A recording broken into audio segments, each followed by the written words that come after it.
بسم الله الرحمن الرحيم. الحمد لله رب العالمين، الصلاة والسلام على رسوله الأمين.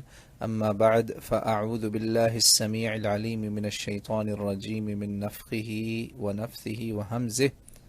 وإذا قيل لهم آمنوا كما آمن الناس قالوا أنؤمن كما آمن السفهاء ألا إنهم هم السفهاء ولكن لا يعلمون. صدق اللہ العلی العظیم۔ آج انشاءاللہ تعالی سورۃ البقرہ کی آیت نمبر 13 کا ہم ترجمہ اور مختصر تشریح انشاءاللہ سمجھیں گے۔ تو پہلے ہم نے جو آیات سمجھی اس میں ہم نے ذکر کیا منافقوں کے بارے میں، تو یہ اسی کا بیان چل رہا ہے۔ تو اللہ تعالیٰ کہتے ہیں جب ان منافقوں سے کہا جاتا ہے ان لوگوں سے کہ بھائی یہ تم جو پیچھے فساد کا ذکر تھا نا کہ عقیدے کا فساد، اپنے عقیدہ، ایمان، اعمال، ان میں جو تم لوگوں نے یہ گھٹیا کام جو کر رہے ہو ان کو چھوڑو۔ جیسے باقی لوگ ایمان لائے ہیں، جیسے باقی لوگ نیک لوگ کرتے ہیں نا کام، سیدھے راستے پہ چلنے والا، یہ ادھر ادھر کی چالاکیاں اور ٹیڑھا پانی اس کو چھوڑو۔ تو رسول اللہ صلی اللہ علیہ وسلم پہ ظاہری بات ہے یہ صورت اس وقت اتری جب آپ مدینہ میں تھے اور منافقت کا چیپٹر شروع ہوا تھا، یعنی کہ مسلمانوں میں منافقت کا جسے کہتے ہیں نا اس کی ریولیشن تھی یہ۔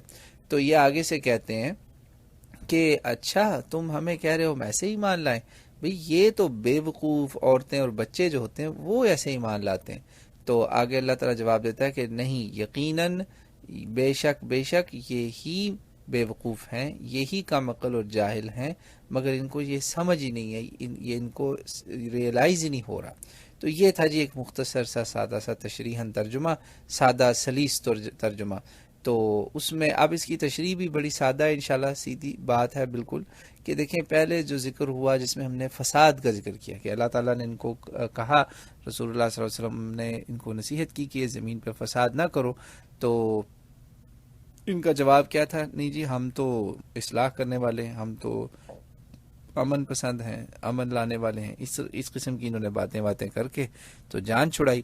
تو اصل بات یہ ہے کہ جب اس طرح کا فساد، اس طرح کی چیزیں تب آتی ہیں جب بندے کا اصل میں ایمان درست نہ ہو، کیونکہ یہ فساد اگر خالی اعمال کا ہوتا نا تو اللہ تعالیٰ اگلی آیت میں ایمان کی بات نہ کرتا۔ تو یہاں ایمان کی بات ہے، یعنی پتہ یہ چلا کہ جب بندے کا عقیدہ خراب ہو جاتا ہے اور اس عقیدے کی خرابی کا اظہار اس کی بدعمالیوں میں بھی ہوتا ہے، وہ مسلمانوں کی خیر خواہی کی بجائے مسلمانوں کے خلاف ہی دوسروں کے ساتھ مل جاتا ہے، غدار جیسے ہوتے ہیں، ہائی لیول منافق جسے کہتے ہیں نا، انٹرنیشنل لیول کے آج کے دور کے منافقین۔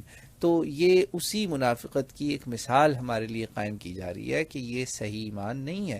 ایسا بندہ جو اس قسم کے کاموں میں پڑ جاتا ہے نا، جب چاہے وہ آپ کے خاندان میں ہو، آپ کی کمیونٹی میں ہو، محلے میں ہو، یا آپ کی بڑی سوسائٹی میں ہو یا سٹی میں ہو، جس مرضی لیول پہ ہو، ایسے بندے کا اصل مسئلہ ہے ایمان۔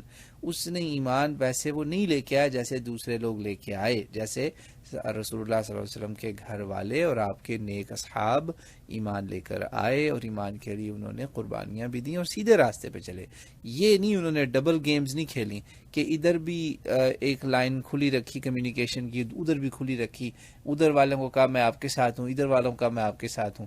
تو ان ظالموں نے آگے سے جواب یہ دیتے ہیں اور ابھی بھی دیتے ہیں، اس وقت بھی ان ظالموں نے یہی کیا کہ رسول اللہ صلی اللہ علیہ وسلم کے وہ ساتھی جنہوں نے سخت ماریں کھائیں، نقصان اٹھائے، گھر بار لٹائے، اسلام قبول کیا اور سیدھے راستے پہ چلے، اس قسم کی وہ جسے کہتے ہیں نا گیمز، ایسی گیمیں نہیں کھیلی انہوں نے، سیاسی چالیں نہیں چلیں، تھالی کے بینگن نہیں بنے۔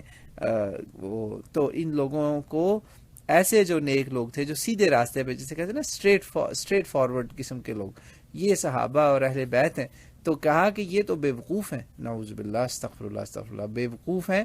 صفحاء سے مراد عورتیں اور بچے بھی ہوتا ہے۔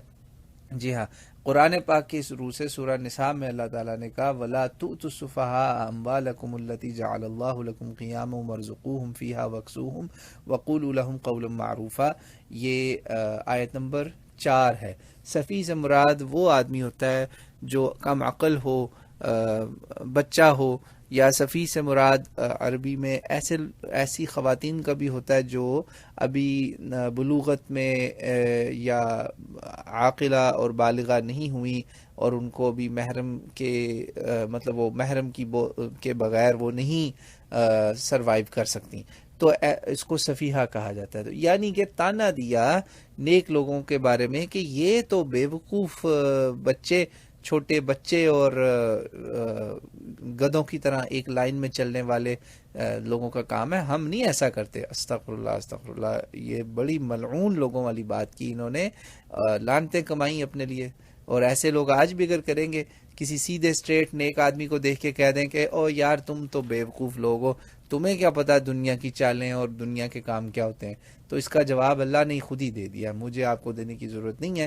آج اس دور میں بھی کوئی آدمی سیدھے راستے پہ چلتا ہے، اگر وہ ادھر ادھر کی گیمز جسے کہتے ہیں نا وشی واشی ٹریکس پہ نہیں چلتا، goes with the flow of the wind, وہ کام نہیں کرتا، تو ایسے بندے کو سفیہ نہ کوئی سمجھے، نہ آپ سمجھے نہ میں سمجھوں، بلکہ وہ حق پہ ہے. اور اس لیے اللہ تعالیٰ نے کہہ دیا کہ اصل میں سفیہ، اصل میں گدھا، بے وقوف، جاہل، سفیہ وہی ہوتا ہے نا، اصل گدھا، بے وقوف، جاہل، گمراہ جو ہے، کم عقل، وہ یہ بچے اور عورتیں اور مسلمانوں کے نیک لوگ نہیں ہیں، وہ یہ منافق ہیں. اصل میں گمراہ یہ لوگ ہیں، یہ ہیں سفیہ لوگ. انہوں نے ظلم کیا یہ کہ نہ جانتے سمجھتے ہوئے تانا دے دیا نیک لوگوں کو، اللہ والوں کو، کہ تم لوگ جو ہو تم تو بے وقوف ہو، ایسے تھوڑی اسلام لایا جاتا ہے. نعوذ باللہ ثم نعوذ باللہ. تو صحیح ایمان والوں کو تانا دیا، مگر اللہ نے ہی ساتھ ہی اس آیت مبارکہ میں جواب بھی دے دیا کہ نہیں، اصل بے وقوف، اصل دھوکے میں تم لوگ خود ہو، تم لوگوں نے اپنا نقصان خود کیا. تم لوگ اگر عقل مند ہوتے تو کبھی بھی اتنا گھاٹے کا سودا نہ کرتے. سفیہ آدمی، جاہل ہی کوئی ایسا ہوگا جو دنیا کے بدلے جنت کو گوا دے، دنیا کے بدلے آخرت کو بیچ دے. تو یہ سفیہ اور بے وقوف کا عقلی کا ثبوت ہے. اللہ تعالیٰ مجھے آپ کو اس سے محفوظ رکھے، مجھے آپ کو توفیق دے کہ ہمیں ایمان کامل نصیب ہو، ہمارے ایمان میں کسی قسم کا شک، کسی قسم کا فساد، اور فساد سے مراد وہ پچھلی آیت کے آپ تشریح سن لیجئے کہ وہ کون سا فساد ہوتا ہے. ہمیں ان سب ایمانی بیماریوں سے محفوظ رکھے. اور جن لوگوں کے ایمان کا اللہ نے یہاں حوالہ دیا ہے، رسول اللہ کے گھر والے اور ان کے بہترین اعلیٰ پائے کے جو اصحاب تھے، اخیار الاصحاب، اللہ تعالی ہمیں ان کے نقش قدم پہ چلنے کی توفیق عطا فرمائے، ایمانیات میں بھی، ایمان میں، فیتھ میں بھی، اور ایکشنز میں بھی انشاءاللہ تعالی. واللہ اعلم.